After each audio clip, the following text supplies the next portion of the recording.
রক্ষক রয়েছেন ভক্ষকের ভূমিকায়। খোদ ঝিনাইদহ শহরের আরাপপুর সড়কের জায়গা দখল করে মার্কেট নির্মাণ করেছে ঝিনাইদহ পৌরসভা। এই মার্কেটের দোকানপাটগুলো ভাড়া দেওয়া হয়েছে বিভিন্ন ব্যক্তির কাছে। একইভাবে ক্যাডেট কলেজ এলাকায় সড়কের জায়গা দখল করে গড়ে উঠেছে হোটেল, রেস্তোরাঁ, গ্যারেজ সহ বিভিন্ন ধরনের দোকানপাট। শহরের মেইন বাস স্ট্যান্ড সড়কের জায়গায় গড়ে তোলা হয়েছে অবৈধ স্থাপনা। মহেশপুরের খালিশপুরে অবৈধভাবে নির্মাণ করা হয়েছে মার্কেট। একইভাবে জেলার 6টি উপজেলার সড়ক, মহাসড়ক দখল করে গড়ে তোলা হয়েছে 648টি অবৈধ স্থাপনা। জায়গা দখল করার কারণে সংকুচিত হচ্ছে সড়কের জায়গা, যে কারণে প্রায়ই ঘটছে দুর্ঘটনা। এসব অবৈধ স্থাপনা উচ্ছেদের দাবি সাধারণ মানুষের। দখলের বিষয়টি স্বীকারও করেছেন দখলদাররা। এটা হলো সরকারি জায়গায়, দোকানগুলো সরকারি জায়গায় থাকে, সবাই মনে করেন যে দোকানপাট দিয়েছে, দিয়ে বেচা কেনা করে।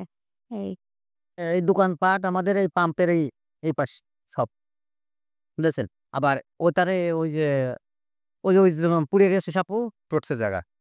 কুষ্টিয়া ঝিনাইদহ মহাসড়কটা অনেক ব্যস্ততম সড়ক।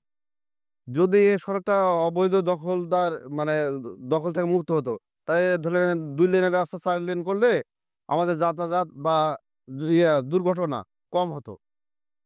এই রাস্তাটা যদি ডবল লেন করা হয়, তাহলে এখন যে অবস্থায় আছে, যে যানজট, আগামীতে তা থাকবে না।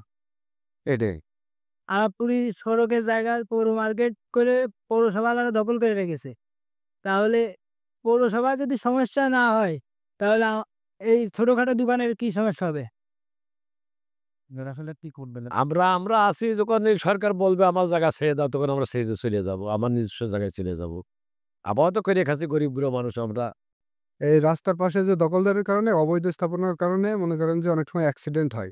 এই অ্যাক্সিডেন্টের হাত থেকে বাঁচার জন্য আমাদের ডবল লেনের রাস্তা দরকার, এবং হচ্ছে আপনার এগুলো সরালে পরে অ্যাক্সিডেন্টে আমরা মুক্ত হতে পারি। এদিকে সড়কের পাশ থেকে অবৈধ স্থাপনা উচ্ছেদে দ্রুত ব্যবস্থা নেওয়ার আশ্বাস সড়ক বিভাগের কর্মকর্তার। আমাদের বিভিন্ন সড়কে বেশ কিছু অবৈধ স্থাপনা আছে। তো এই অবৈধ স্থাপনাগুলো আপাতত আমরা লিস্টের কাজ করছি, অর্থাৎ কোন কোন স্পটে বা কতগুলো সড়কের পাশে কতগুলো অবৈধ স্থাপনা আছে এবং মোট যে অবৈধ স্থাপনা সেটা কত একর জমি, সেই লিস্টের কার্যক্রম চলছে। এই লিস্টিংটা শেষ হওয়ার পরে আমরা এই বেদখলকৃত জায়গাটা উচ্ছেদের জন্য পরবর্তী প্রয়োজনীয় কার্যক্রম। ঝিনাইদহের 6টি উপজেলার সড়কের পাশে 407% জমিতে অবৈধ স্থাপনা রয়েছে 648টি। এর সংখ্যা আরও বেশি বলে জানিয়েছে সড়ক বিভাগ।